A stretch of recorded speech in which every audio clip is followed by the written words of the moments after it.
Part 2 is about World Trade Organization. It will deal with objectives of WTO, principles of WTO, and functions of World Trade Organization.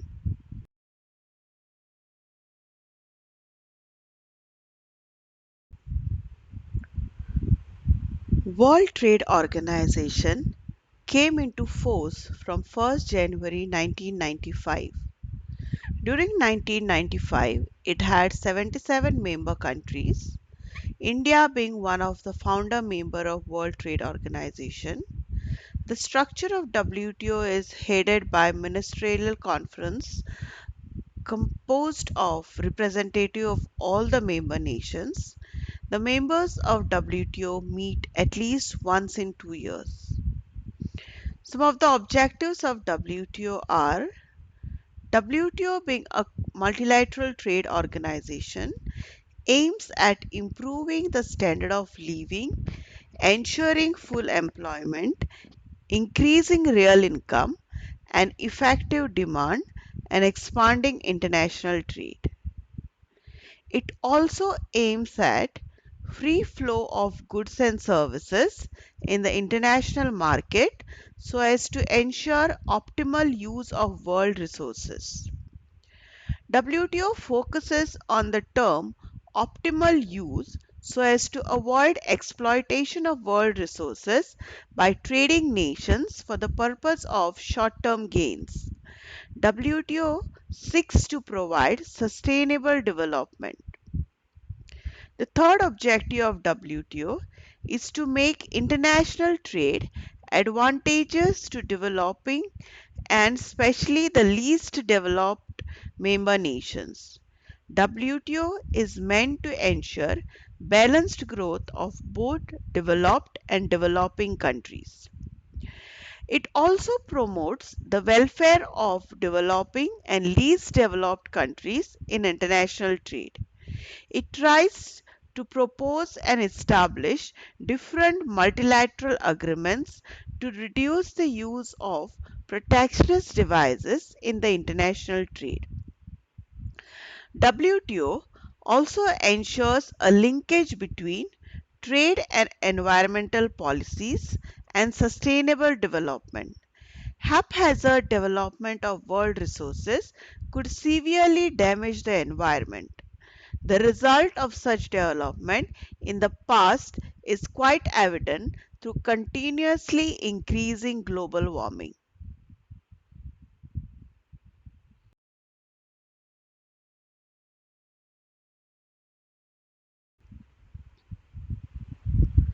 The first principle of WTO is about non-discrimination. WTO aims to achieve a free and a fair trade among its member countries. The principle of non-discrimination relates to the most favored nation and national treatment clause of WTO. The most favored nation clause requires all the member countries to treat each other and every member as the most favored trade partner. It prohibits discrimination on the basis of origin and destination of the product.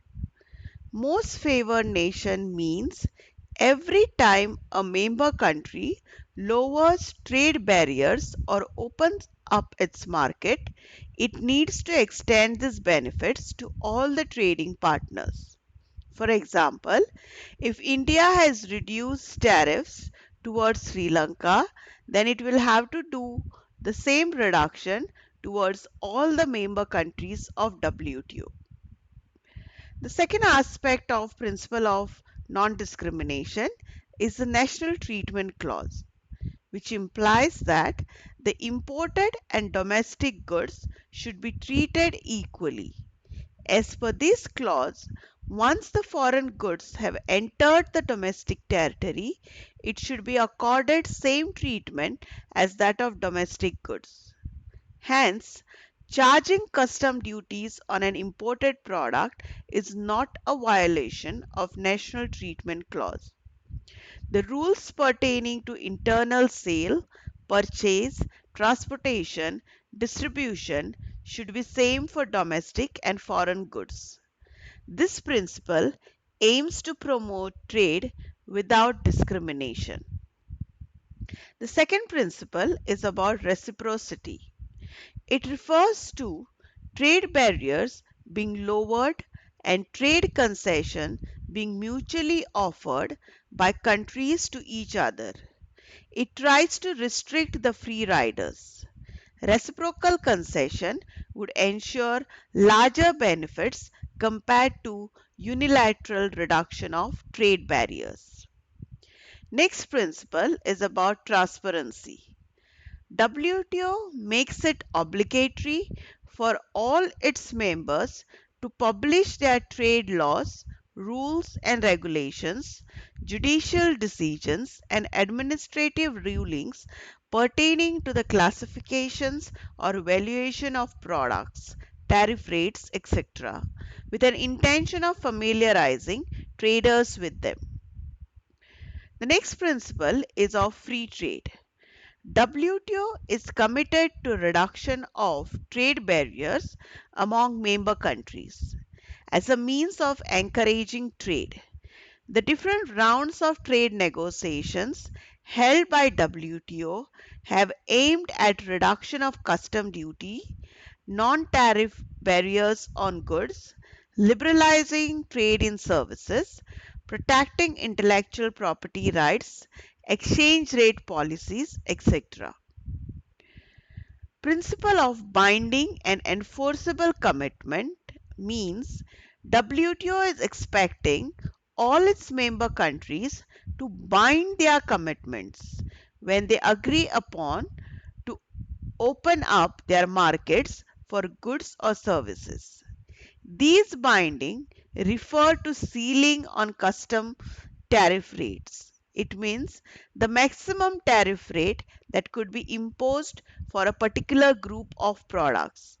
A country is allowed to change its binding rates, but only after negotiating with its trading partner. In a case wherein the trading partners have a huge losses to incur, then the country changing the binding rates will have to compensate for such kind of losses.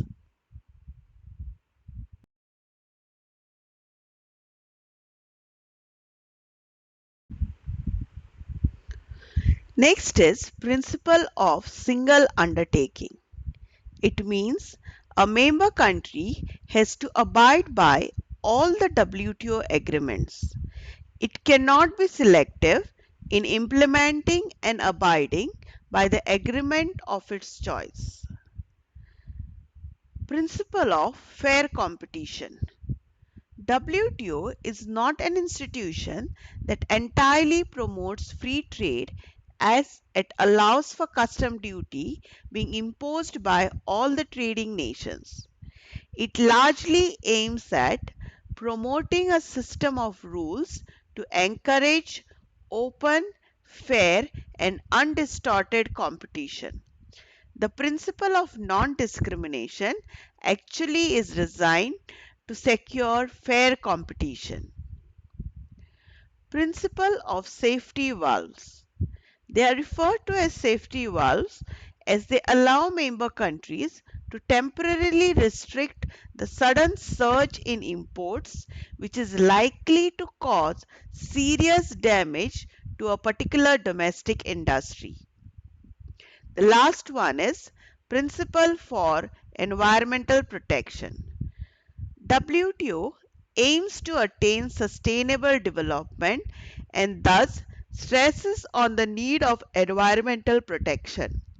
Agreements related to sanitary and phytosanitary conditions basically aim at promoting human, animal, and plant life, health, and environment. Similarly, both trade related intellectual property rights, which is TRIPS, and General Agreement on Trade in Services, that is GATS, contain provision with regard to environmental protection.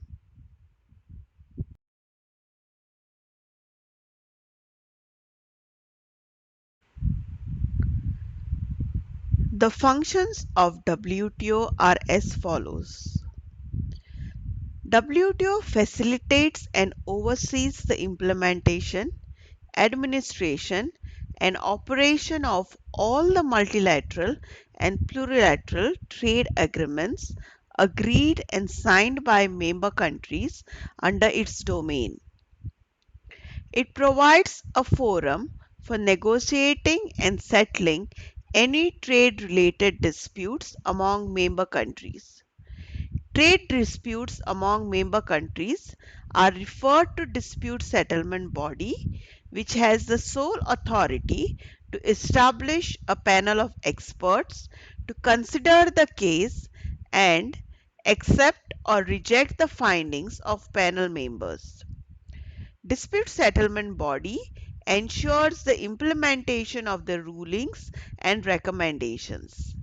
In case a member country fails to implement the rulings of panel members, then dispute settlement body has the power to authorize retaliation from affected nation. WTO ensures that a proper framework is created to help member countries understand the rules and regulations that govern the settlement of dispute.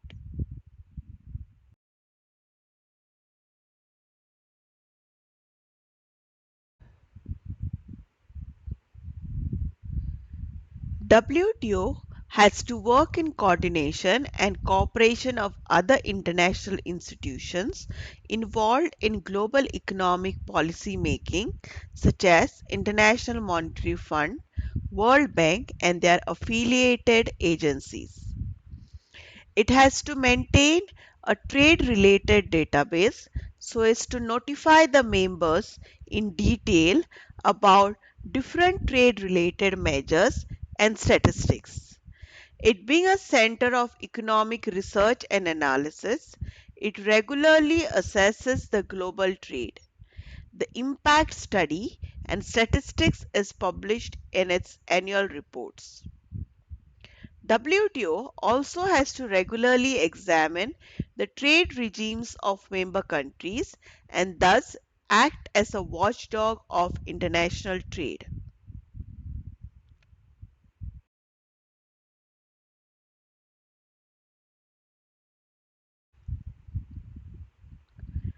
It also acts as a management consultant for world trade by settling a panel of experts who study different aspects of world trade, global economic environment, and accordingly make observations and comments on current issues. It provides technical assistance and training for developing countries in the process of aligning their national trade policies with WTO agreements. The transition period given to developing countries is always more as compared to developed countries. In addition to above functions, WTO serves as a mediator between the nations whenever an issue related to protectionism, trade barriers, subsidies, violation of intellectual property rights arises among member countries due to differences in trading rules of every nation.